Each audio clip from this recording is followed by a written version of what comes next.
हरे कृष्ण सर्वांना. स्वागत आहे सर्वांचे. आज आपण 12वा अध्याय पाहणार आहोत. भक्ती योगाविषयीचा हा अध्याय आहे. चांगला अध्याय आहे बघा तुम्ही.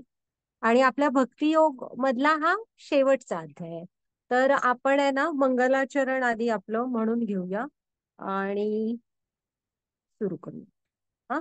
ओम अज्ञानतिमिरान्धस्य ज्ञानांजन शलाकया चक्षुरुन्मीलितं येन तस्मै श्री गुरवे नमः. श्री चैतन्य मनोभीष्टं स्थापितं येन भूतले स्वयं रूप कदा मह्यं ददाति स्वपदान्तिकं. वन्देऽहं श्रीगुरो श्रीयुतपदकमलं श्रीगुरून् वैष्णवांच श्रीरूपं साग्रजातं सहगण रघुनाथान्वितं तं सजीवं साद्वैतं सावधूतं परिजनसहितं कृष्ण चैतन्य देवं श्री राधा कृष्ण पदान् सहगण ललिता श्री विशाखान्वितांच. हा. तर हे कृष्ण करुणा सिंधो दीनबंधो जगतपते गोपेश गोपिका कांत राधा कांत नमोस्तुते.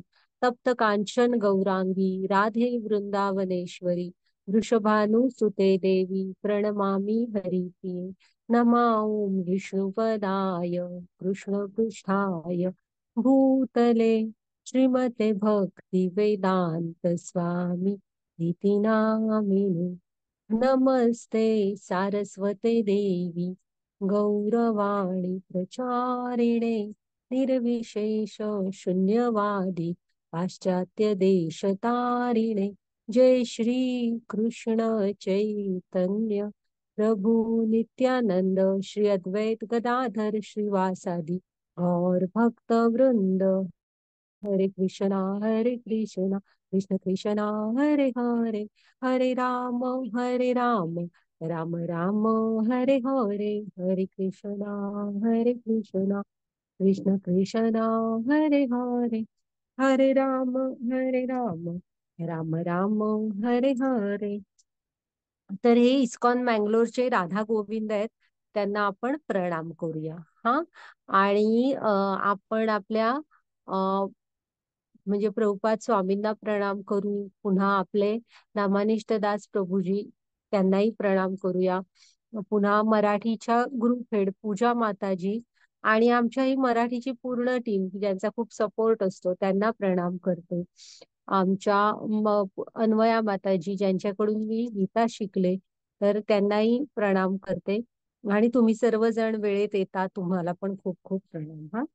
तर आपण आज माताजी घ्या पुढची स्लाईड. तर आपण आहे ना 12वा अध्याय बघणार आहोत. आपण बघितले होते की मधले हरे कृष्ण सर्वांना हरे कृष्ण. तर मधले 6 अध्याय हे ह्याचे आहेत. प्रभुपाद स्वामींना प्रणाम करूया. हा. हा घ्या माताजी पुढची स्लाईड. हे बघा ते हे माधवेंद्रपुरीनी जे स्थापन केलेले आहेत ना श्रीनाथ द्वारेला श्रीनाथजी. हा. तेही ते आपण गोष्ट बघितलेली. हा घ्या माताजी पुढची स्लाइड.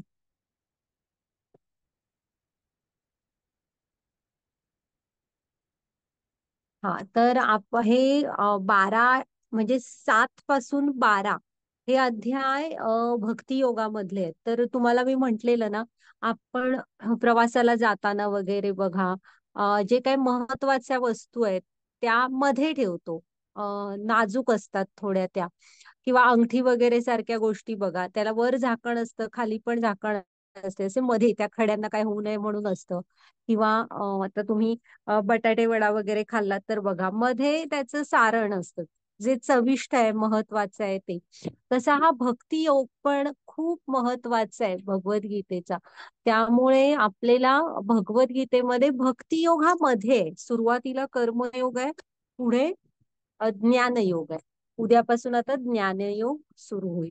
हा. आणि आपल्याला आज आता हा भक्ती योगातला ज्याचं नावच आहे भक्ती योग हा शेवटचा अध्याय आहे. तर तुम्ही नक्की म्हणजे नक्की थोडस छोटासा अध्याय आहे. वाचन वगैरे करा आणि कृष्णांशी भक्ती नाही मनुष्य जीवनाचं हेच तर ध्येय आहे की तुम्ही कृष्णांशी भक्तीने जोडलं गेलं पाहिजे. त्याचसाठी कुठेही भगवद्गीता बघा, तुम्हाला कुठेही सांगणार नाही की तुम्ही कर्तव्याच्या मार्गावर चालू नका किंवा तुम्ही हे सोडा, तुम्ही ते सोडा, असं नाहीये. तर कर्तव्य पण कराच, पण प्रामाणिकपणे कृष्णांशी जोडून घ्यायचा प्रयत्न करा भक्ती सेवेद्वारे. हा, मग आपण काल बघितलं अर्जुनाने हे केली होती इच्छा, की त्याला काय बघायचं होतं, भगवंतांचं विश्वरूप बघायचं होतं, विराट रूप. आणि मग विराट रूप बघितलं अर्जुनाचं कसं कसं झालं बघितलं ना तुम्ही, कृष्णाने दिव्य दृष्टी दिली, मग अर्जुनाला विराट रूप दिसलं. मग त्याचा अनुभव पण बघितलात ना कसा होता. मग त्याने सांगितली की मला भीती वाटते भगवंता, मला तुमचं सौम्य रूप दाखवा. मग कृष्णाने सौम्य रूप म्हणजे पहिल्यांदा चतुर्भुज रूप दाखवलं आणि नंतर द्विभुज रूप प्रकट केलं. आणि कृष्णाने काय सांगितलं, अनन्य भक्ती आवश्यक आहे कृष्णांकडे जाण्यासाठी. काय आवश्यक आहे? अनन्य भक्ती. हा, मग आता घ्या माताजी, आजच्या अध्यायात कृष्ण अर्जुन आहे ना, तो अनन्य म्हणजे भक्तीविषयीच विचारणार आहे. की म्हणजे अनन्य भक्ती पाहिजे असं सांगितलं. मग एकदा कन्फर्म करून घेतोय अर्जुनाला की निर्विशेष ब्रह्मावर ध्यान करायचं की तुमच्या या सगुण साकार रूपावर. आणि तसं आपण आता बघूच त्या श्लोकामध्ये अर्जुनाला कसं आहे माहित आहे, हे आता तसे कालच त्यांनी सांगितले माझे सगळे मोह नष्ट झाले, तरी पण कसं आहे की कन्फर्म एकदा करून घेतोय, कारण त्या विश्वरूपा विराट रूपात अर्जुनाला काही खूप रस वाटला नाही. आणि मी म्हंटल ना, भक्तांना नसतं कृष्णांच्या विराट रूपामध्ये काय खूपसा रस. हा, आणि मग त्याच्यानंतर कृष्णाने खूप छान सांगितलंय आपल्याला की तुम्ही भक्तीतले टप्प्याटप्प्याने तरी प्रगती करा. म्हणजे कृष्णाने किती प्रेम आहे आपल्यावर बघा, त्यांना किती वाटतं की आपण हे जे भौतिक जग आहे हे आपलं तात्पुरतं निवासस्थान आहे, आपण त्यांच्याकडे यावं. म्हणून तुम्हाला अगदी हे दिलंय, तुला हे नाही जमत आहे मग तू ते कर, मग तू ते कर, असं. पण हळूहळू प्रगती करा, खरं इकडे यायचं बघा. हा, आणि मग शेवटी ना भक्तांमधले कृष्णांना प्रिय असलेले गुण सांगितले. हा, असा हा अध्याय. घ्या माताजी पुढची स्लाइड.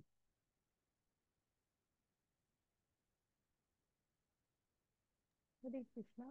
अर्जुनाने विचारले, कोणते अधिक परिपूर्ण मानले जाते? जे तुमच्या भक्ती सेवेत योग्यरित्या व्यस्त आहेत किंवा जे अव्यक्त ब्रह्माची पूजा करतात? ते अव्यक्त आहेत. हरे कृष्णा. हा, आता इथे अर्जुन तेच विचारतोय बघा की कोणते अधिक परिपूर्ण मानाल तुम्ही, म्हणजे भक्तीमध्ये काय अधिक परिपूर्ण आहे की तुम्ही तुमच्या भक्ती सेवेमध्ये जे योग्यरित्या जोडून घेतले जातात. म्हणजे आता आपण जे सांगतोय ना ते की भक्ती म्हणजे काय, तर लक्षात ठेवा व्याख्या, कृष्णांची दिव्य प्रेममय सेवा. हा, मग छोट्या छोट्या गोष्टींनी जोडून घ्या तुम्ही, तर मग ते अधिक परिपूर्ण आहे की जे तू अव्यक्त ब्रह्माची पूजा करतात. आपण ध्यान योगामध्ये पण बघितलं होतं ते. हा, तर मग आता कृष्णांचं उत्तर काय आहे बघूया आपण. कारण अर्जुनाला स्वतःला तर त्या आपण कुठलं काल रूप बघितलं सांगा, हेच विराट रूप बघितलं. मग ते कसं होतं, त्याचा आदी मध्य अंत असं अर्जुनाला काही दिसत नव्हता. हा, आणि ते सगळं त्याच्यामध्ये आश्रित होतं. ओके, मग तुम्ही मला सांगा हे रूप कुणाच्या जवळ वाटतं तुम्हाला, ब्रह्म, परमात्मा की भगवान? कालचं विश्वरूप विराट रूप.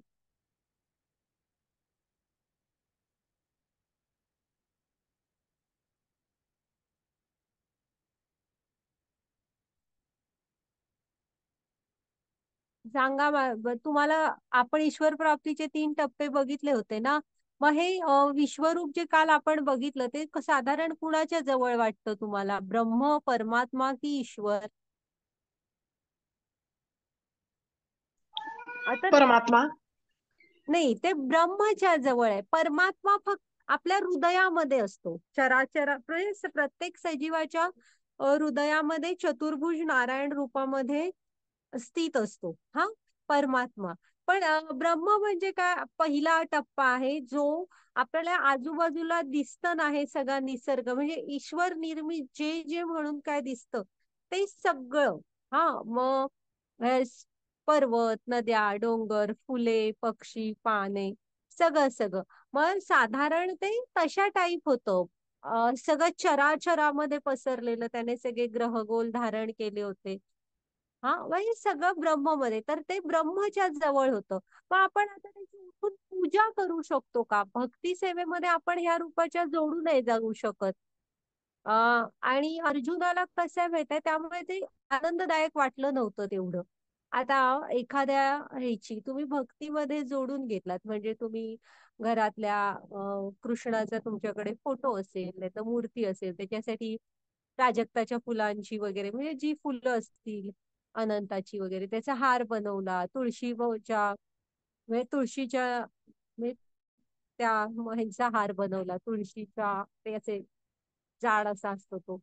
पुन्हा त्याला एखादा पदार्थ करून छानपैकी दाखवला, मग तो प्रसाद म्हणून सगळ्यांना ग्रहण करायला दिला.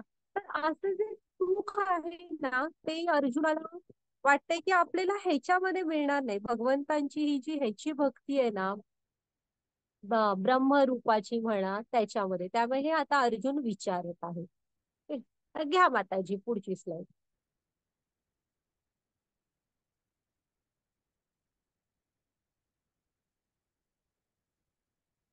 हरे कृष्ण. धन्य भगवान म्हणाले, ज्याचे मन माझ्या वैयक्तिक स्वरूपावर स्थिर आहे, नेहमी महान आणि दिव्य श्रद्धेने माझी उपासना करण्यात मग्न आहे, तो मी सर्वात परिपूर्ण मानतो. हरे कृष्णा. पण आता अर्जुनाला ना कृष्णाने इथे स्पष्ट उत्तर दिलंय बघा, की ज्याचे मन माझ्या वैयक्तिक स्वरूपावर स्थिर आहे. म्हणजे कुठलं कृष्णांचं वैयक्तिक स्वरूप म्हणजे काय? आता कृष्ण अर्जुनासमोर ज्या रूपात आहेत की नाही, ते रूप ते, आणि ते कंटिन्यू आपण बघितलंय बघा ते श्लोक, की तू माझ्यावर मन एकाग्र कर, माझ्यावर. तर ते कुठे म्हणाले का की मी म्हणजे एक नाद आहे, प्रकाश आहे, हा, आणि तू माझ्यावर हे कर म्हणून. म्हणजे तसं समजून मन एकाग्र कर. कृष्ण काय सांगतात, मी म्हणजे तुझ्या समोर जो आहे त्याच्यावर मन एकाग्र कर, आणि त्यामध्ये आनंद आहे. तर तुम्हाला एक नाद म्हणून तुम्ही फील करायचं ठरवलं, व्हायब्रेशन. तर आता तुम्ही मला सांगा, किती आपण त्याच्याशी भक्ती सेवेने जोडून घेऊ, किंवा एकत्र एकाग्र किती होऊ शकू त्याची.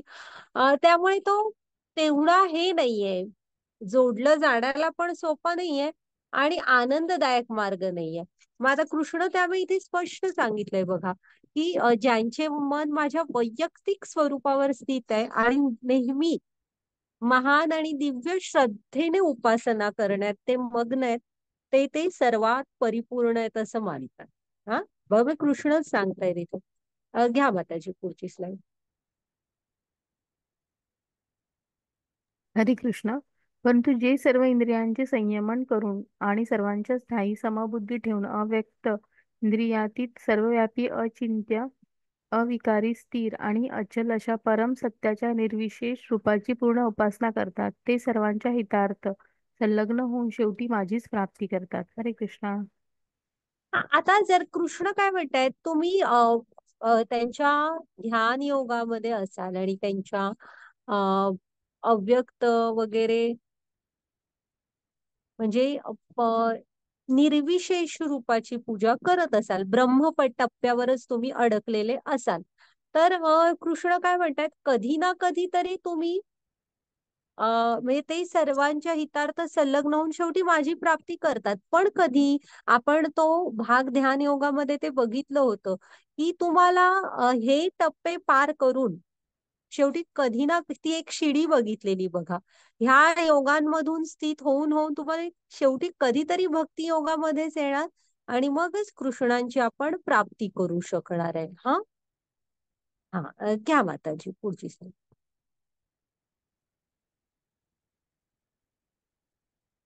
हरे कृष्ण. हम्म.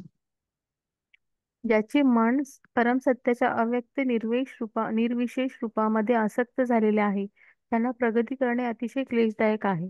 त्या मार्गात प्रगती करणे हे देहधारी जीवांसाठी नेहमीच अतिशय दुष्कर असते. हरे कृष्णा. हरे कृष्ण. बघा हा कृष्ण काय सांगतायत, तर हे कृष्ण स्वतः सांगतायत, की आपण जेव्हा निर्विशेष ब्रह्माच्या उपासनेमध्ये लागतो ना, त्या रूपाच्या, त्याच्यामध्ये आसक्त झालेले आहेत ना, त्यांना प्रगती करणे अतिशय क्लेशदायक आहे. 9व्या अध्यायात आपण हे सांगितलेलं ऐकलेलं बघा, की हा खूप आनंददायक, अत्यंत सुखकारक मार्ग आहे कृष्णांच्या प्राप्तीचा. पण इथे ह्याच्या विषयी निर्विशेष ब्रह्माच्या त्या ध्यान योगाविषयी काय सांगतायत कृष्ण, की तो अत्यंत क्लेशदायक आहे. हा, म्हणजे तुम्हाला एकतर तो कलियुगाचा तर धर्मच नाहीये. मग तुम्हाला तेवढा एकांत हवा. हं? आणि योग्य गुरु भेटायला हवेत. गुरूंच्या मार्गदर्शनाखाली खूप म्हणजे खूप काळ तुम्ही एकाग्रतेने ते सगळं करावं लागतं. पुन्हा आपण बघितलं होतं की यशाची जी हे असते, म्हणजे खात्री, ती आणि खूप कमी आहे. आता तुम्ही वनांमध्ये गेलात तर तिथे एखादा प्राणी खाईल वगैरे अशी भीती. म्हणजे प्रत्येकाला वनांमध्ये राहायची सवय नसते. किडे मुंगी पण त्रास देतात, उघड्यावर राहायची. तशी वनं पण मिळायला हवी. त्याच्यानंतर हिमालयात वगैरे अशा ठिकाणी गेलात तर तिथे थंडी, म्हणजे तुमच्या शरीराने तर साथ द्यायला पाहिजे तुम्हाला हे सगळं करण्यासाठी. तो पहिला प्रॉब्लेम असतो. मग तुमची कर्तव्याची वही, तिथून सुटका मिळून तुम्ही ह्या मार्गावर जायला पाहिजेत. योग्य गुरु भेटायला पाहिजेत. असं त्यामुळे ह्यामध्ये प्रगती करणं म्हणजे ना अतिशय क्लेशदायक आहे. पुन्हा कराल तर ती प्रगती होईलच, ह्याचा हे नाही. म्हणजे हे ध्यानधारणा खूप काळ करावी लागते. ते काय 2 महिने आणि 6 महिन्यात जमलं असं नाही. आपण ध्यान योगामध्ये बघितलंय. हा, त्यामुळे ते कृष्ण काय म्हणतायत, की देहधारी जीवांसाठी ना नेहमीच अतिशय दुष्कर आहे हा मार्ग. हं? आणि कलियुगाचा धर्म म्हणाल तर आपण बघितलेला आहे हरिनाम जप. हा, घ्या माताजी पुढची स्लाइड. इथे आपण जपाला बसताना सुद्धा आपण किती कारण सांगत होतो, मला वेळ नाही किंवा एखाद्या ठिकाणी बसतो तिथे घरात गरमच व्हायला लागतं, मग उठतो पंख्याखाली जाऊन बसतो. आणि असं वनांमध्ये जाऊन ती एकाग्रता करणं तेवढं सोपं नाहीये. हा, वाचा माताजी. हरे कृष्णा. परंतु जे माझे पूजन करतात, जे आपली सर्व कर्मे मला अर्पण करतात आणि अनन्य भावाने भक्ती करीत माझी उपासना करतात, माझ्या ठायी मन स्थिर करून भक्तीमध्ये संलग्न होतात व माझेच ध्यान करीत असतात, त्यांना हे पार्था मी जन्म मृत्यू रूपी संसार सागरातून त्वरित उद्धार करतो. हरे कृष्णा. हा, तर कृष्ण इथे काय सांगतायत, पण जे भक्तीमध्ये जोडून घेतलेले असतात ना, म्हणजे कृष्णांचे पूजन, ह्या कृष्ण श्यामसुंदर रूपाचं, कृष्णांच्या भगवान रूपाचं पूजन करतात, सर्व कर्मे कृष्णांना अर्पण करतात. आणि अनन्य भक्ती, कालही म्हणले होते, अनन्य म्हणजे मेरे तो गिरधर गोपाल दुसरो न होय, अशी भक्ती पाहिजे, अन्य कोणी नाही, अनन्य भावाने फक्त कृष्णच. अशा ह्याने जे भक्तीची कृष्णांची भक्ती करतात ना, मग त्यांचं मन कसं असतं, कृष्णांमध्ये स्थिर असतं. हा, आणि मग त्यामुळे ध्यानही क्षणाक्षणाला ध्यान कुणाचं असतं, कृष्णांचंच असतं. मग कृष्ण त्यांना जन्म मृत्यू रूपी भवसागरातून उद्धार करतात. म्हणजे हा जे भौतिक जग आहे ह्याला भवसागर म्हटलंय. म्हणजे तुम्हाला वाटणार की आता आम्ही सागरात नाहीये, तर तसं नाही. प्रत्येक जण हा भवसागरच आहे. इथे सुखदुःखांच्या अशा लाटा येतच असतात आणि ते येतच राहणार. हा शेवटी भवसागर आहे. आणि मी तुम्हाला म्हटलं नव्हतं, तुम्ही खूप उत्कृष्ट पोहणारे आहात. पण कुणाच्या मदतीशिवाय किती एकटे तग धरणार एका समुद्रामध्ये. त्या पण ते जो कृष्णांना शरण जातो ना, ते बघा, आपण फक्त एक हात कृष्णांकडे पुढे द्यायची गरज आहे. कृष्ण आपल्यासाठी 10 पावलं चालून येतात. आता आपण किती गोष्टी बघितल्या, हा, किती श्लोक वगैरे बघितले. तर त्यामुळे आपण एकदा त्यांच्या हातामध्ये हात दिला ना, की कृष्णच आपल्याला ह्या संसार सागरातून उद्धार करतात. हा, हा, घ्या माताजी पुढची slide.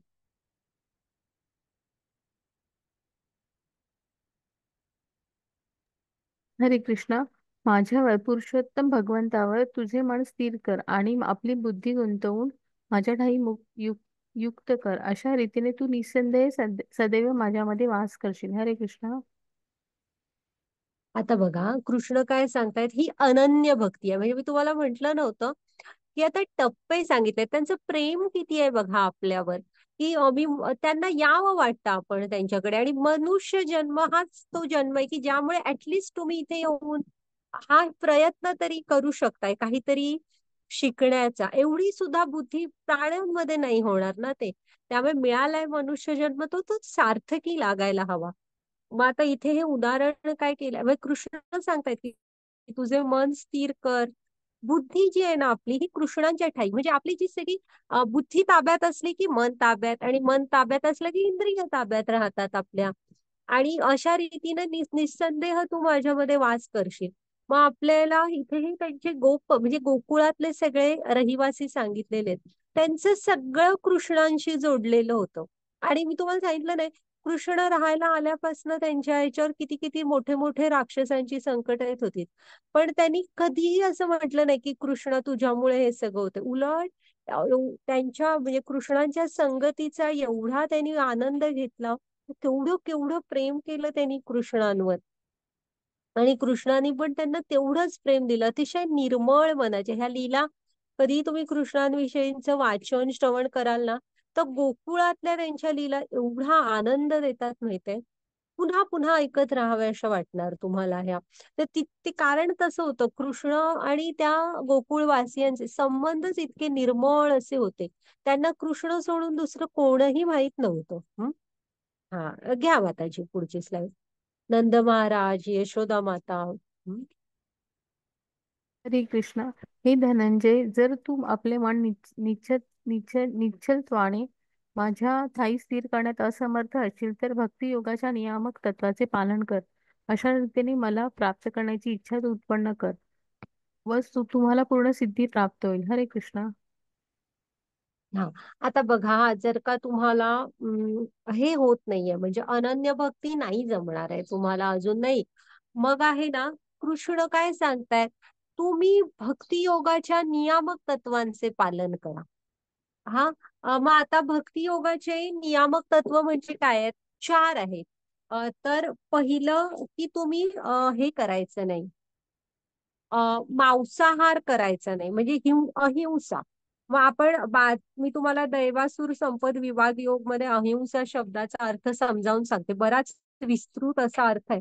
पण तुम्ही स्वतःच्या पोट भरण्यासाठी दुसऱ्यांना मारू नका. जीवन मरणाचा प्रश्न असेल तर वेगळं आहे. आता बऱ्यापैकी दूध दुभतं, कडधान्य, डाळी आणि तांदूळ, गहू असं सगळं उपलब्ध आहे, फळे, भाज्या.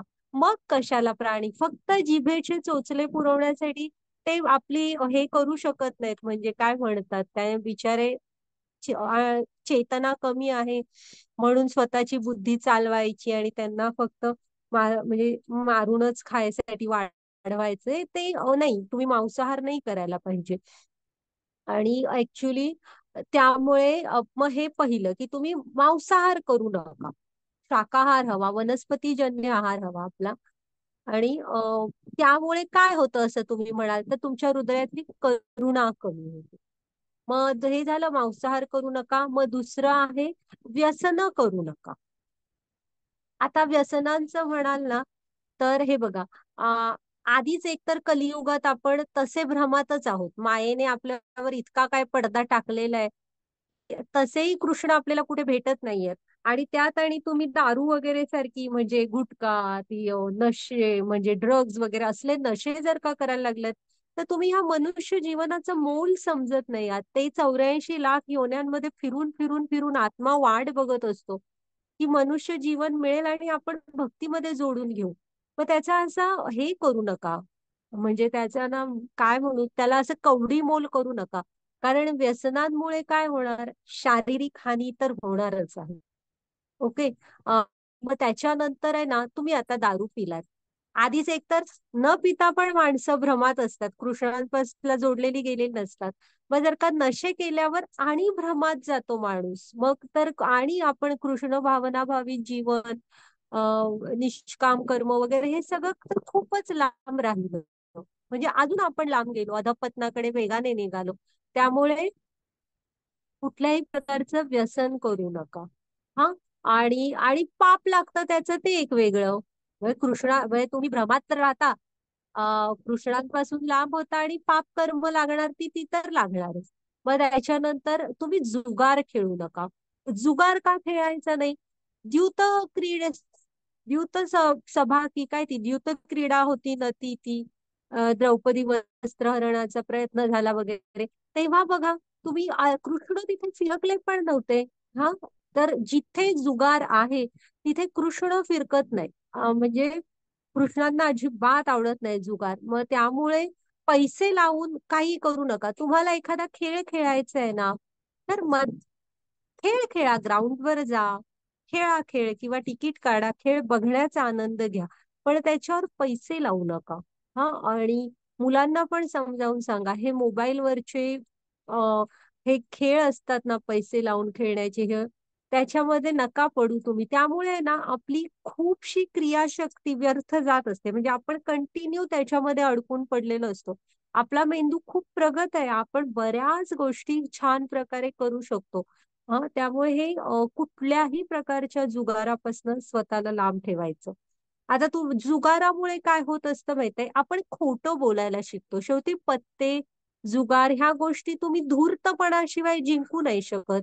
त्यामुळे आपल्यामधली सत्यता कमी होते. म्हणून कोणत्याही प्रकारचा जुगार खेळायचा नाही. मुलांना पण समजावून सांगा, हे ह्या असल्या गोष्टींपासून लांब राहायला हवं आपण.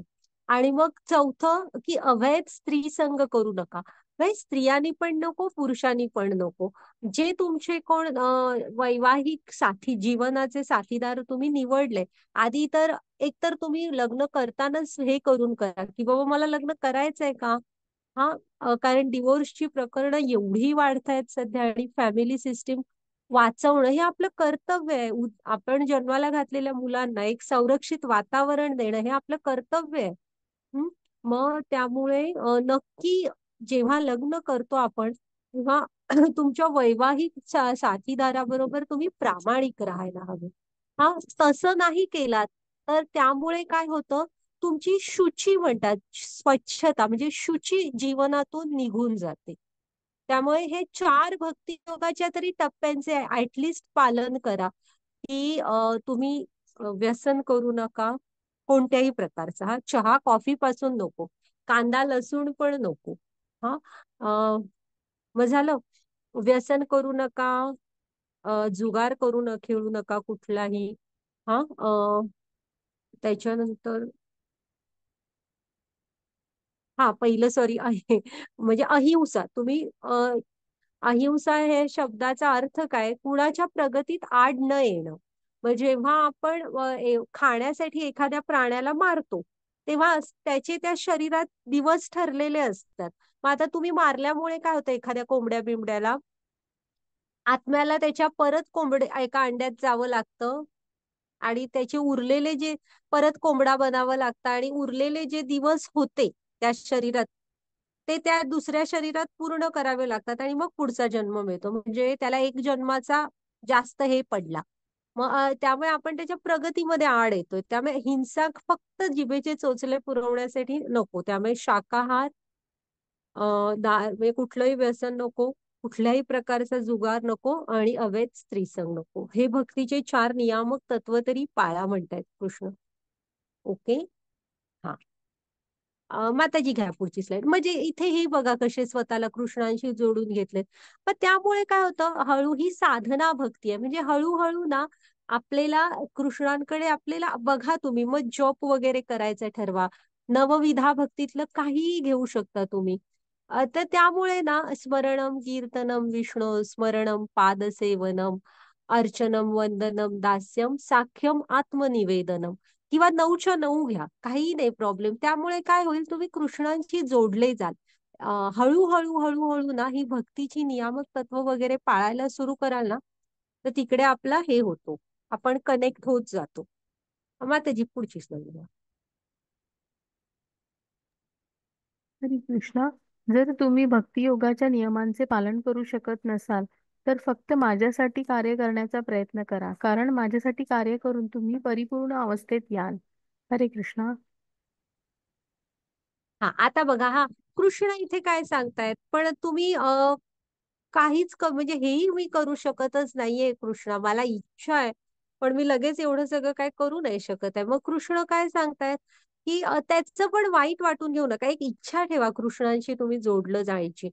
आणि मग भक्ती नाही ना जमत आहे, तर तुमचं जे काम आहे तेच तुम्ही थोडंसं कृष्णांसाठी करायचा प्रयत्न करा. की आता समजा इथे हे उदाहरण दाखवलंय, हा माणूस आहे हा म्हणजे ते पिलर वगैरे बांधकाम करणार आहे, बांधकाम. मग तो आता अ, असं असेल तर एखाद्या मंदिराचं बांधकाम सुरू असेल, तर थोडंसं त्यातनंच सांगा की मी कमी पैसे घेऊन किंवा पैसे न घेता तुमचं थोडंफार बांधकाम करून देतो. म्हणजे किंवा मग तुमच्या इथले तुम्हाला जॉबमुळे वगैरे जमत नाहीये, मग तुमच्या इथे एखाद्या मंदिरात उत्सव आहे, तर बाहेरून बाहेरून असं म्हणजे आता तुम्हाला त्या दिवशी तुम्ही बाबा प्रयत्न करा ना, म्हणजे ऍक्च्युअल काही जमलं नाही त्या उत्सवात मदत करायला, तरी जाऊन मी प्रसाद तरी तुम्ही घ्याल वगैरे असं तरी काहीतरी. किंवा मग तुम्ही जे करू शकता तुमच्याकडे बाबा मी तुम्हाला लाईटची व्यवस्था असं तुम्ही काहीतरी भाड्याने घेऊन देतो, पाण्याची सोय करतो, मांडवाचं मी बघतो, असं काहीतरी सांगा हा, जे तुम्ही बाहेरून बाहेरून तरी करू शकता, असं तरी काहीतरी करा. हं? हा, घ्या मला त्याची पुढची स्लाईड.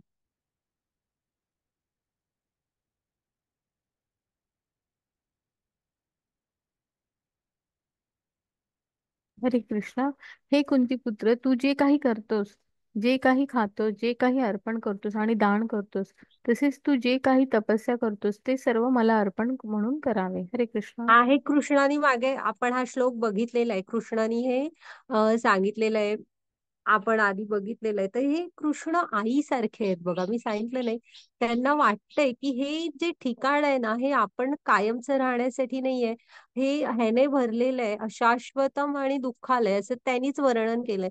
त्यामुळे आपलं लवकरात लवकर तुम्ही माझ्याकडे या, असं कृष्णांना वाटतंय. म्हणून इथेही त्यांनी सांगितलंय बघा, की तू जे काही करतोस, जे खातोस, ते मला अर्पण कर.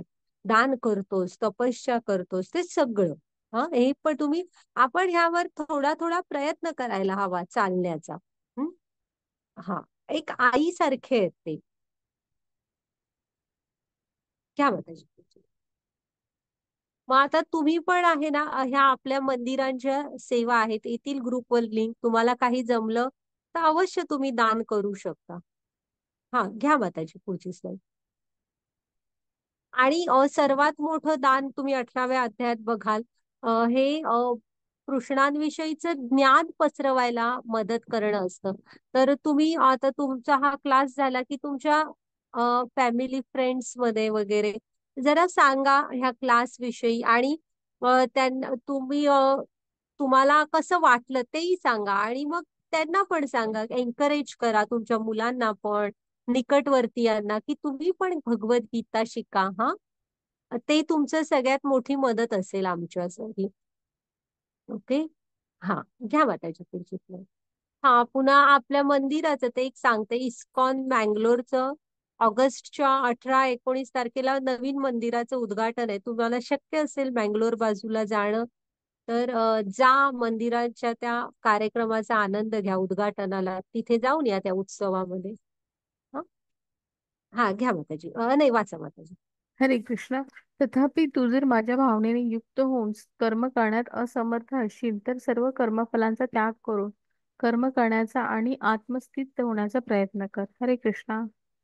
हा, मग आता हे हेही काय करण्याला कृष्णाच्या ह्याने जमत नाहीये, तुम्हाला जमत नाहीये, तर कृष्ण काय म्हणतात, मग तू तुझ्या कर्मफलांचा त्याग कर. मग त्यामध्ये आसक्ती ठेवू नको, मला पाहिजे मला पाहिजे असं सगळं. हा, एवढं तरी निष्काम कर्म करण्याची भावना आण, की ते कर्म मी माझ्या कर्तव्यांवर चालेन आणि फळं सगळी कृष्णांना अर्पण करेन, असं तरी करायचा प्रयत्न कर. हा, म्हणजे आपल्याला बंधन लागणार नाहीत. आता ते तिथं आहे बघा, हे जे दाखवलं हे नंद महाराज ना, त्यांच्या घरी हा कृष्णाचा जन्म झाल्यावर दानधर्म खूप करतात, ते दाखवलं.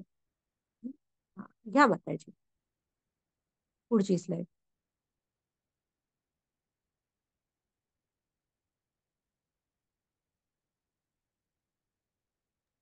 हरे कृष्ण.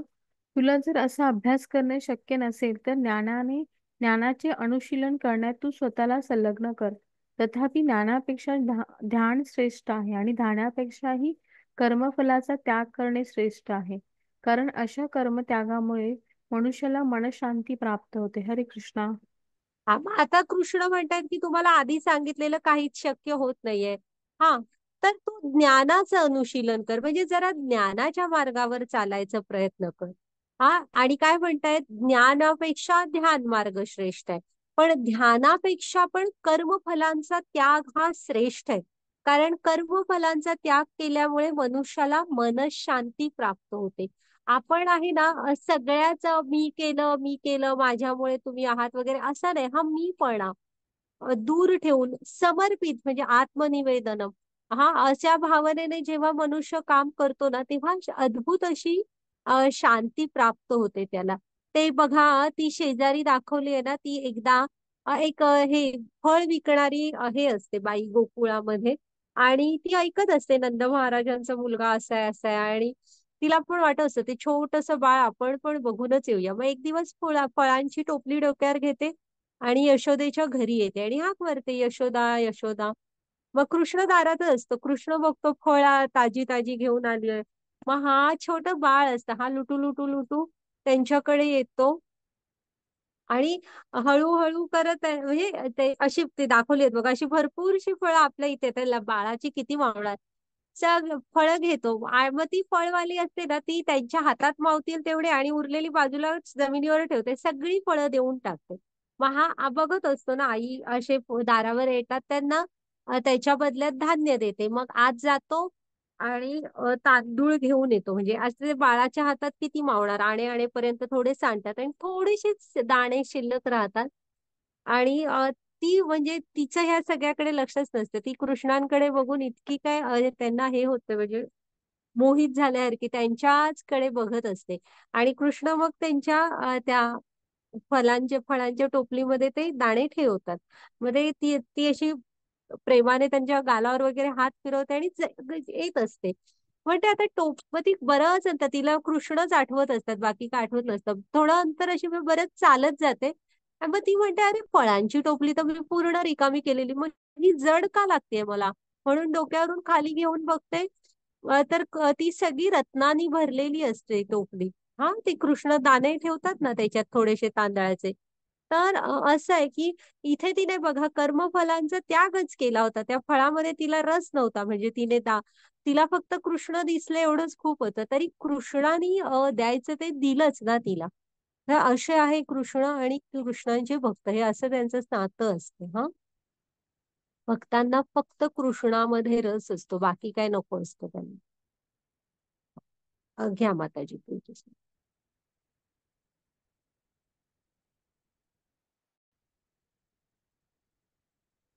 हरे कृष्ण.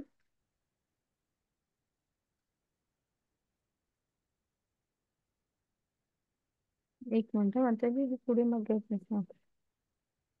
हरे कृष्ण. तुला जर असा अभ्यास करणे शक्य नसेल तर नाही, हे ज्ञानाचे झालं आत्ताच आपली पुढची. पुढे जात नाही काय. हा. हरे हा. कृष्ण. जो जीवांचा द्वेष करीत नाही आणि सर्व जीवांचा सुहृदय मित्र आहे, जो मिथ्या अहंकारापासून मुक्त आहे, जो आणि स्वतःला स्वामी समजत नाही, जो सुखदुःखामध्ये समभाव राखतो, जो क्षमाशील, सदैव तृप्त, आत्मसंयमी आणि आपले मन व बुद्धी माझ्यावर स्थिर करून जो दृढ निश्चयाने भक्तीमध्ये संलग्न झालेला आहे, तो मला अत्यंत प्रिय आहे. हरे कृष्ण. हा, आता इथे उदाहरण सुदामा आहेत बघा, हे इकडे. हा, जेवढं प्रेम सुदामाने कृष्णांवर केलं ना, तेवढंच प्रेम कृष्णाने सुदामांवर केलंय. की म्हणजे कसे होते बघा, आपण हे गुण आपल्यामध्ये आणायचा प्रयत्न करायला पाहिजे. कृष्णानी ना भक्तांचे हे गुण सांगितले. त्यांनी शेजारी बिल्व मंगळ ठाकूर आहेत, त्यांची पण गोष्ट खूप छान आहे. मी जरा नंतर सांगते तुम्हाला ती गोष्ट. हा, म्हणजे पुढे सांगते, परत एकदा एक स्लाइड आहे.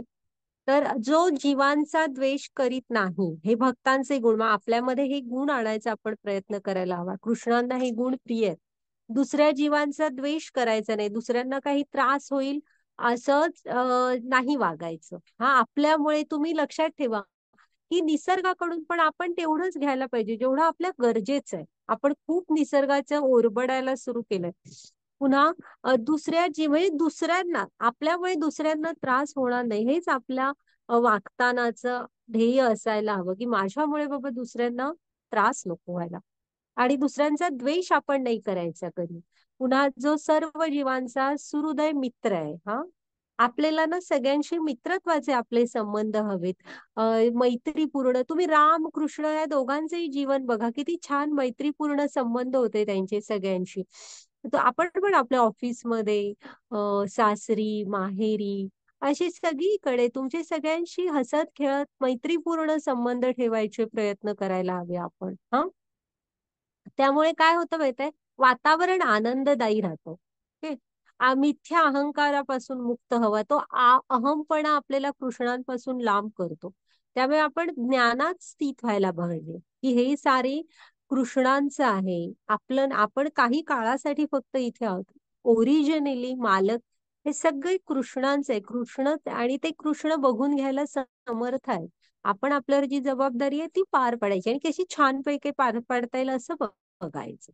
हा, म्हणायला, मग त्यामुळे मी केलं अशा मिथ्या अहंकारापासून जे मुक्त आहेत, जे स्वतःला स्वामी समजत नाहीत, जे सुख आणि दुःखामध्ये स्थितप्रज्ञ आहेत, समभाव ठेवतात, की हा सुख आणि दुःख ही वर्षा आणि हिवाळा, सॉरी, हिवाळा आणि उन्हाळा ह्या ऋतूंच्या येण्या जाण्याप्रमाणे आहेत, त्यामुळे ते सम असतात. हं? त्यावर मात करायचं, बघायचं एवढंच. जे क्षमाशील आहेत, सदैव तृप्त, आत्मसंयमी आहेत, ज्यांचे मन आणि बुद्धी कृष्णांवर स्थिर आहेत, आणि ते दृढ निश्चयाने भक्तीमध्ये संलग्न आहेत. जरास वेळ नाही झाला जप राहिला, म्हणजे असं कारण देणं नाही, दृढ निश्चय आहे, त्यातनच काहीतरी करून मी करेन असं. तो अत्यंत प्रिय आहे बघा कृष्णांना. हे कृष्ण भक्तांचे गुण कृष्णांना आवडतात. इथे सुदामा दाखवले आहेत बघा. सुदामांची आणि कृष्णांच्या मैत्रीचं आजही उदाहरण दिलं जातं. मैत्रीचा विषय दिला की, तर मैत्री करताना पण तुम्ही बघा काय होतं सेम सुदामा आणि कृष्णांमध्ये, पण मैत्री आजही आपण आठवण काढतो अशी मैत्री. हा, आता आपण मैत्री करताना पण आपण आपले स्वभाव बघायला हवेत, बाकी काय बघायचं नसतं. हा, आता, आणि सुदामा, जेव्हा आता, मोठी आहे गोष्ट, खूप सुंदर आहे, पण सांगते एकच, की आपण म्हणतो की हा माझा मित्र आहे, तो माझा मित्र आहे, हे आमच्या जिल्ह्यातले आहेत, ते आमच्या राज्यातले आहेत, असं आपण ओळखी पण घरातल्यांना वगैरे सांगू असतो, किंवा मित्रच घ्या स्वतःचा. तर तो, तुम्ही त्याची एखादी मीटिंग सुरू आहे, तुम्ही भेटायला गेलात, तर ती मीटिंग टाकून असा धावत धावत येईल का तुमच्यासाठी? पण जेव्हा सुदामा आलेले आहे तेवढं कळतं, म्हणजे द्वारका नगरीच्या त्या कमानीवर हा, द्वारपाल सांगत येतो की कहत नाम सुदामा, ते शब्द ऐकल्याबरोबर कृष्ण उडीच मारतात. आणि ज्या द्वारकेमध्ये कधी ते रथाशिवाय चाललेले नसतात, तिथे पायात न काय घालता पळत सुटतात सुदामासाठी. म्हणजे मैत्री काय असेल बघा ती. आणि ते छान आहेत भजनं, तुम्ही ऐका, की म्हणजे पाणी आण म्हणून सांगतात राण्यांना, पण स्वतःच्या अश्रूनीच त्यांचे चरण धुत असतात. म्हणजे किती गहिरी मैत्री. मग ते भक्त आणि कसे कृष्णांचे संबंध असतील बघा ते. हा, तर आपणही प्रयत्न करायला पाहिजे अवश्य आपल्यामध्ये हे गुण आणायचा. हा, घ्या माताजी पुढची स्लाईड. छान आहे सुदामांची गोष्ट. आपला एखादा अध्याय लवकर आटपेल ना, त्या दिवशी मी नक्की तुम्हाला सांगते. हं. हा, वाचा हरे माताजी. कृष्ण. ज्याच्यामुळे कोणी उद्विग्न होत नाही आणि जो इतर कोणामुळे उद्विग्न होत नाही, जो हर्ष आणि दुःख, भय आणि चिंता यामध्ये समभाव राखतो, तो मला अत्यंत प्रिय आहे. हरे हरे कृष्ण. हे बघा, हा, कृष्ण काय सांगतायत, की भक्त उद्विग्न होत नाही, म्हणजे लगेच रागात वगैरे येत नाही. हा, जो आणि म्हणजे त्याचं पण वागणं असं नसतं की दुसऱ्याला राग येईल आणि हा पण दुसऱ्या कोणाच्या ह्याने रागावत नाही. जो हर्ष, दुःख, भय, चिंता यामध्ये समभाव राखतो, तो कृष्णांना अत्यंत प्रिय. मग इथे ही गोष्ट आहे, काय होतं माहिती आहे, एकदा आता मी तुम्हाला सांगितलं ना, सर्वात म्हणजे वैष्णवानाम यथा शंभो, म्हणजे सर्वात महान वैष्णव कोण आहेत, तर शंकर आहेत. मग आणि तुम्ही कुठल्याही कशाच्याही रामायणाच्या सुरुवात बघा, भागवतमची बघा, कुठेही जा तुम्ही, शंकर पार्वतीला सांगतायत अशीच सुरुवात आहे. ते नेहमी हरी कथा सांगत असतात शंकर पार्वतीला. मग इथे पण ना माता पार्वती ना शंकर हरी म्हणजे कथा कृष्णांच्या सांगत असतात. मग ते जसं पार्वती ऐकायला येऊन बसतात तसं सांगायला सुरू केलं, बरेच ऋषी मुनी येतात शिवजींकडून. कथा ऐकायची म्हणून. असं ते सुरू असतं, सगळी जण तल्लीन झालेली असतात कथा ऐकण्यामध्ये. आणि तिथे दिसतंय का तुम्हाला, शंकरांच्या मांडीवर पार्वती माता बसलेली असते. आणि मग तिथून ना शेजारून आकाशातून चित्रकेतू नावाचे गंधर्व त्यांच्या विमानातून चाललेले असतात. मग ते पण सगळी जमली आहेत आणि शंकर हरिकथा सांगतात म्हणून ते पण विमान थांबवतात आणि आपल्या विमानातून शांतपणे कथा ऐकत असतात. हा, कथेचा आनंद घेत असतात. मग थोड्या वेळाने, मग बराच वेळ जातो तसा, आणि मग माता पार्वतींचं त्यांच्याकडे लक्ष जातं. आणि ते काहीतरी कथेतलं काहीतरी ऐकून हसतात. तर पार्वती मातेला काय वाटतं, की आपण शंकरांच्या मांडीवर बसलोय म्हणून ते हसतायत, आणि ती त्यांना शाप देतात, की तू अजूनही तुझं अशातच मन असेल तर म्हणजे तू राक्षस म्हणून जन्म घेशील म्हणून. हा, मग इथे आहे ना, चित्रकेतू महाराजांच्या मनात तसं काहीही नसतं, काही म्हणजे काही. पण ना ते शेवटी माता पार्वती आणि शंकर हे कृष्ण म्हणजे आपल्या कृष्णांचे खूप महान भक्त आहेत. त्यामुळे भक्तांनी दिलेला शाप सुद्धा ते वरदानासारखा स्वीकार करतात.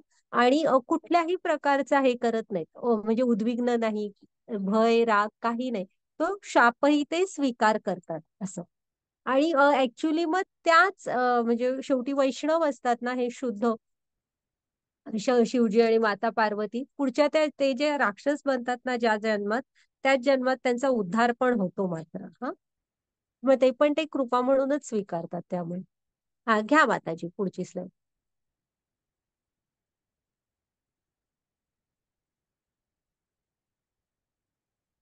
हरे कृष्ण.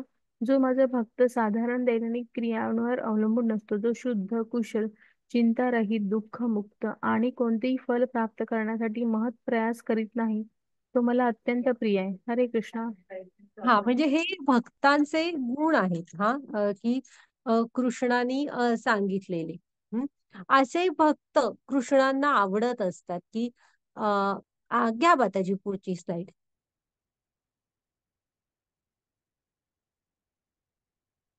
हरे हा, कृष्णा. जो हर्षितही होत नाही आणि दुःखही करीत नाही, शोकही करीत नाही किंवा आकांक्षाही करीत नाही, आणि ज्याने शुभाशुभ गोष्टींचा त्याग केला आहे, असा भक्त मला अत्यंत प्रिय आहे.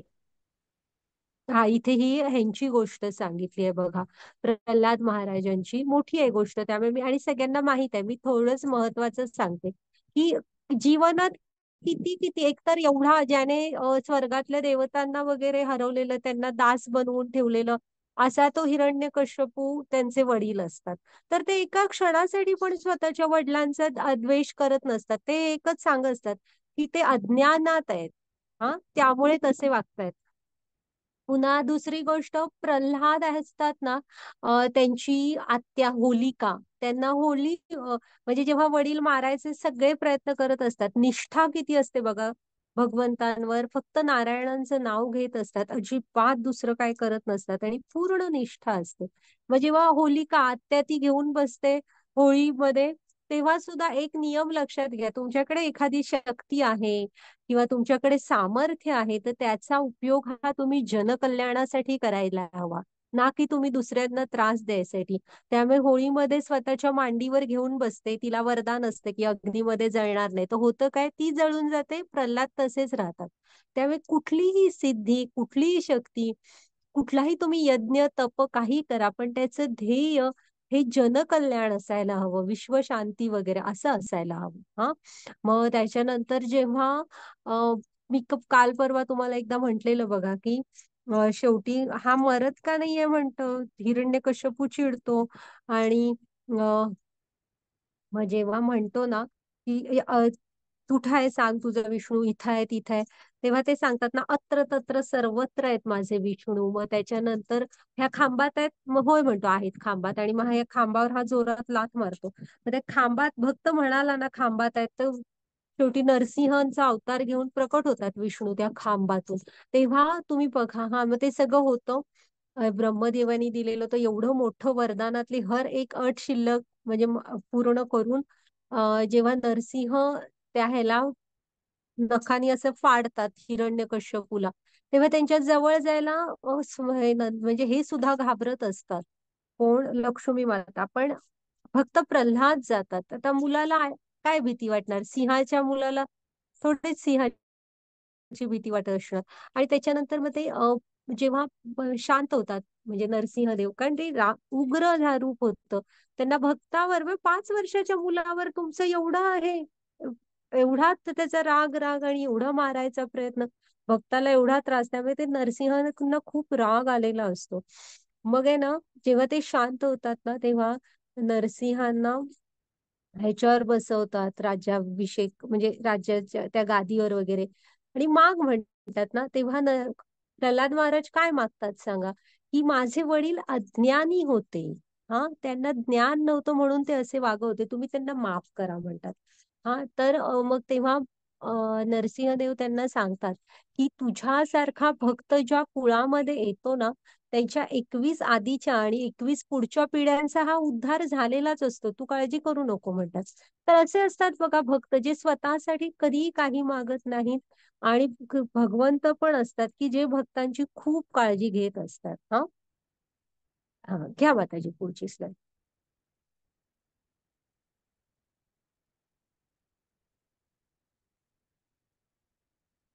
हरे कृष्ण. जो मनुष्य शत्रू आणि मित्र यांच्या ठिकाणी समान असतो, जो मानापान, शीत उष्ण, सुख दुःख, स्तुती निंदा यामध्ये समभाव राखतो, जो कुसंगापासून नेहमी मुक्त असतो, सदैव शांत आणि जे काही मिळेल त्यात संतुष्ट असतो, जो घरादाराची काळजी करीत नाही, ज्ञानामध्ये स्थित आहे आणि भक्तीमध्ये संलग्न झालेला आहे, तो मला अत्यंत प्रिय आहे. हरे कृष्ण. हरे कृष्ण. तर जो मनुष्य की नाही, मग हे सगळे तुम्ही आता गुण परत एकदा वाचा. हे कृष्णांना खूप आवडतात बघा गुण. मग इथे अंबरीश महाराजांचं उदाहरण आहे, भागवतम मध्येच कथा आहे. आणि नवविधा भक्तीतल्या नऊही प्रकारे भक्ती करून ज्यांनी कृष्णांना प्राप्त, म्हणजे नऊही भक्ती अंबरीश महाराज उदाहरण आहे. त्या सगळ्या भक्ती मध्ये एकत्ररित्या अंबरीश महाराज करायचे. मग हे पूर्ण पृथ्वीचे राजे होते. आणि काय होतं खूप छान, म्हणजे जे मुलांना प्रमाणे प्रजेला सांभाळायचे वगैरे, असं की प्रजा हितदक्ष, प्रजा सुखी तर आपण सुखी असे. आणि स्वतःची इंद्रिय ही पूर्ण कृष्ण सेवेमध्ये जोडलेली, म्हणजे बुद्धी आणि इंद्रिय. मंदिरामध्ये झाडलोट करणे, त्या अर्च विग्रहांची पूजा करणे, अशा कामांमध्ये स्वतःला नेहमी जोडून घेतलेलं असायचं. असं म्हणजे सगळे एक शुद्ध भक्त आणि अतिशय चांगले राजे, असं सगळेच होते ते. मग एक दिवस त्यांचं असतं एकादशी व्रत. आणि द्वादशी दिवशी सकाळी एकादशी ते सोडणारच असतात, म्हणजे द्वादशी दिवशी सकाळी दुर्वास ऋषी येतात. आणि दुर्वास ऋषी म्हणतात की मी आणि माझे शिष्य स्नान करून येतो. ते म्हणतात ठीक आहे, ते वाट बघत असतात कधी येतात. आणि इकडे एकादशी सोडायचा जो वेळ असतो, मुहूर्त, तो निघून जात असतो. मग एकादशीचं पुण्य मिळत नाही तुम्हाला. मग ते म्हणतात की आता म्हणजे एकादशी सोडावी की न सोडावी, असं त्यांना ते प्रश्न पडतो. दोन्ही पैकी काय करावं? सोडली तर थांबलं नाही म्हणून ऋषी चिडणार, आणि नाही सोडावी तर व्रत पूर्ण होणार नाही. मग त्यांचे मंत्री काय सल्ला देतात, फक्त पाणी प्या तुम्ही. निर्जला एकादशी करत असतात ते, की पाणी म्हणजे काय, कुठलं अन्न नव्हे जे खाल्लं म्हणून तुमची एकादशी तुटली. मग पाणी प्या आणि रामण झाली, एकादशी पण पूर्ण होईल. आणि गुरूंचा पण हे राहील, म्हणजे ऋषीमुनींचा पण अपमान होणार नाही. नुसते जल ग्रहण करतच असतात तोपर्यंत दुर्वास मुनी येतात आणि तू माझ्यासाठी थांबला नाहीस म्हणून स्वतःची शिखा अशी पृथ्वीवर आपटतात आणि कृत्या म्हणजे एक शक्ती तयार करतात आणि ती त्यांच्यावर सोडून देतात. मग हे अमरीश महाराज आहेत ना, ती कृत्या त्यांच्यावर मारायसाठी धावून येते, हे बघून सुद्धा एक कण सुद्धा इकडेचे तिकडे होत नाहीत, तसे हात जोडून उभे राहतात. पण आहे ना, हे बघून भगवंतांच्या सुदर्शन चक्राला खूप राग येतो. विनाकारण भक्ताला त्रास, त्याचा काही दोष नसताना, त्यामुळे सुदर्शन चक्र सुटत आणि ह्या कृत्याला मारून टाकतं आणि दुर्वास ऋषींच्या मागे लागतो. मग दुर्वास मुनी धावत धावत ब्रह्मांकडे जातात. ब्रह्मा म्हणतात तू बाबा इथे थांबू पण नकोस, तू, मी काय सुदर्शन चक्राला थांबवू शकत नाही, तुझ्यामुळे माझं ब्रह्मलोक हे होईल. मग शिवजींकडे जातात. मग शिवजी म्हणतात की तू, मी ह्यात काय करू शकत नाही, तू विष्णूंकडे जा, विष्णूच त्यांच्या सुदर्शन चक्राला थांबवणार. मग विष्णूंच्या इकडे जातात. तर विष्णू म्हणतात की मी नाही त्याला थांबवू शकत, तू जा, आणि भक्ताने माफ केलं तर हे सुदर्शन चक्र आपोआप माफ परत येणार. मग हे येतात आणि अमरीश महाराज तसेच उभे असतात हात जोडून. तर त्यांना वाईट वाटत असतं, हे काय दुर्वास मुनींच्या मागे हे काय लागलं. मग दुर्वास मुनी क्षमा मागायला लागतात, तर ते धावून उलट हे अमरीश महाराजच त्यांच्या पायावर पडतात आणि म्हणतात, तुम्ही कसली माझ्याकडे क्षमा मागताय, उलट मी जल प्राशन केलं तुम्ही यायच्या आधी, माफ करा मला. मग दुर्वास मुनी असं असं झालेलं सगळं सांगतात. मग ते म्हणतात, नाही नाही, माझा तुमच्यावर कुठल्याही प्रकारचा राग नाही. मग ते बघून मग हे सुदर्शन चक्र शांत होतं आणि परत जातं. हा, तर असे हे भक्त असतात, शुद्ध भक्त. हा, घ्या माताजी पुढची slide.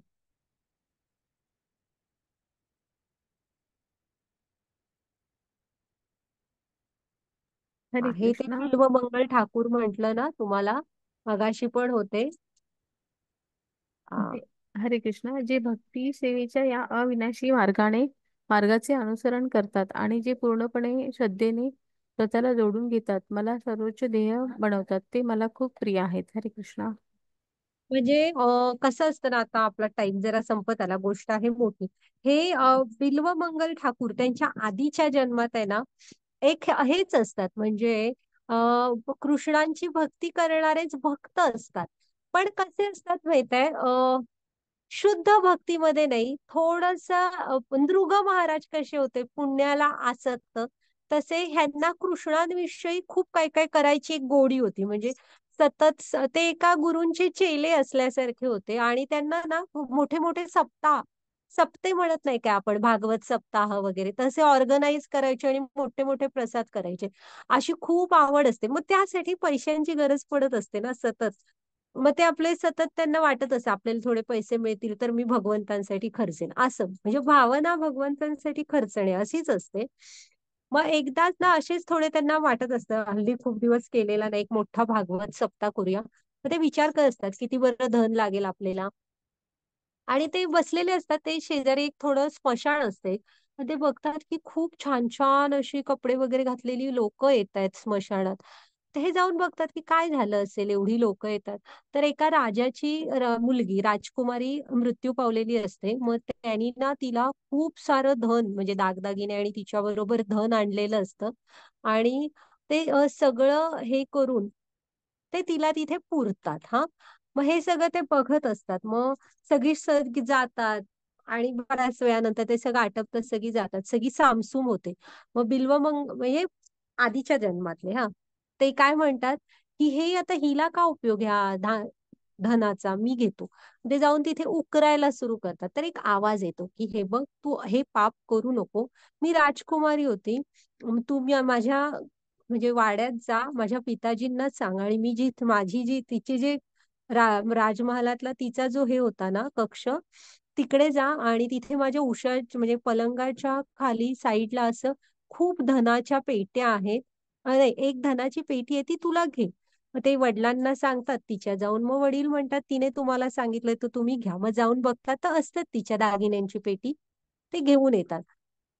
मग ह्यांना वाटतं की तरी हे पण माझे वापरून संपणारच धन, म्हणतात तिला त्या पुरलेल्या दागिन्यांचा का उपयोग आहे, म्हणून हे पण घेतात आणि ते पण आणायला जातात परत. मग परत आवाज येतो, म्हणते तू असा कसा कृष्णाचा भक्त आहेस, जर का तू हे इथले दागिने घेतलेस तर तुझं अधःपतन होईल, हा, तर तुला म्हणजे माझा शाप लागेल. तर तरी पण ऐकत नाही ते. शेवटी तिच्या शेजारी पुरलेले तिच्यावर जे दागदागिने असतात ते घेतात. मग भरपूर दिवस ते सगळं वापरून हे वगैरे करत असतात, भागवत सप्ताह वगैरे. मग हळू यथावकाश तो त्यांचा कधी मृत्यू व्हायचा तेव्हा होतो. मग पुढच्या जन्मी हे ना एका बऱ्यापैकी सधन कुटुंबात जन्मतात. पण काय असतं माहितीये, ह्यांना व्यसनं पण असतात आणि कृष्णाची पूर्ण विस्मृती झालेली असते. आणि लग्न झालेलं असतं तरी एका स्त्री बरोबर, वेश्येबरोबर खूप त्यांचे संबंध असतात, रोज संध्याकाळी जात असतात. मग एकदा ना त्यांचे वडिलांचा मृत्यू होतो, तरी सुद्धा भटजींना सांगत असतात, हे तुमचं आवरा आवरा, संध्याकाळ झाली. म्हणजे संध्याकाळ झाली, ह्यांना तिला भेटायला जायचं असतं. मग ते भटजींना एकदाच आटपायला लावतात आणि ते बाहेर पडतात. तर नदीला मोठा पूर आलेला असतो, धो धो पाऊस सुरू असतो, तरी सुद्धा लाकडाचा ओंडका दिसतो, त्याच्यावर तरुण नदी पार करतात आणि तिच्याकडे येतात. मग तिचे सगळं दाराचे खिडक्या बिडक्या बंद असतात घराच्या. मग ते एक दोर लटकताना दिसतो, त्याला धरून वर चढतात आणि खिडकीवर ठोठवतात. मग ती दार उघडते आणि ती म्हणते, अरे बाप रे, अशा भयंकर पूर आलेल्या परिस्थितीत सुद्धा तू आलास.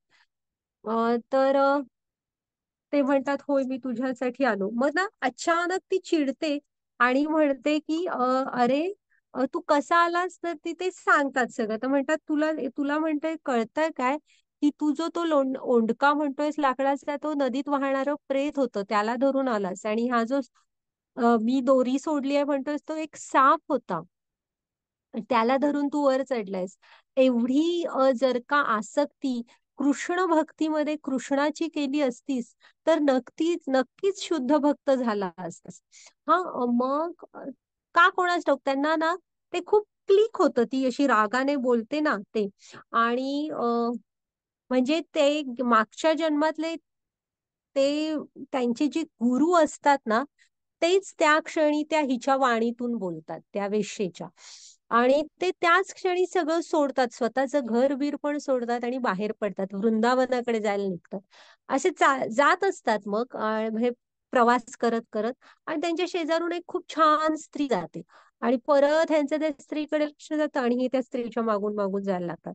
आता एक त्या स्त्रीला जाणवतं की एक पुरुष आपल्या मागून येतोय. मग ती तिच्या घरी पोहोचते आणि तिच्या नवऱ्याला सांगते की हा, मग हे डायरेक्ट घरातच जातात आतमध्ये.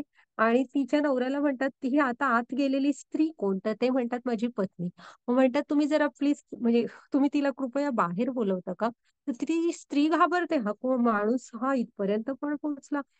मग ते म्हणतात की तुमच्या आंबाड्यामधली पिन मला द्या म्हणून. मग ती आंबाड्यातली पिन देते. मग त्या टोकदार पिनने ना ते स्वतःचे दोन्ही डोळे फोडतात. हा, आणि म्हणतात की हेच ते डोळे आहेत जे माझ्या भक्तीच्या आड येत होते. कारण रस्त्याने जाताना त्यांचं लक्ष जातं ना त्या स्त्रीकडे. हा, आणि तिथनं बाहेर पडतात, दोन्ही डोळे फोडून घेतात आणि नंतर वृंदावनात येतात, शुद्ध भक्तीमध्ये जीवन व्यतीत करतात आणि बिल्वमंगल ठाकूर म्हणून भक्त प्रसिद्ध पण होतात. आणि त्यांची ते भजन गाताना ना, ते बघा कृष्ण स्वतः म्हणजे ऐकायला समोर येऊन बसत असतो. हं? अशी ती ती बिल्वमंगल ठाकूर त्यांची गोष्ट. हा, घ्या माताजी पुढची slide.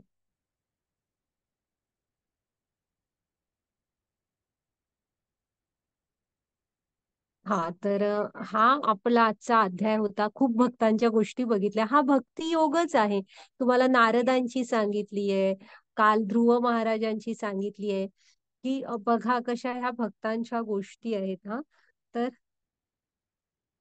हे आपण पण कृष्णांमध्ये भक्तीमध्ये जोडून घ्यायचा अवश्य प्रयत्न करायला हवा. ओके. आपण बघितलं की निर्विशेष ब्रह्म की सगुण साकार रूपाची भक्ती. तर सगुण साकार रूपाची भक्ती श्रेष्ठ आहे म्हणाले कृष्ण. मग भक्तीवर ह्या ह्याच्यावर कशी प्रगती करा ते सांगितलं आणि भक्तांचे प्रिय असलेले गुण सांगितले. झालाय आपला आजचा अध्याय. तुम्हाला काही शंका असेल तर विचारा. माताजी रेकॉर्डिंग स्टॉप करा.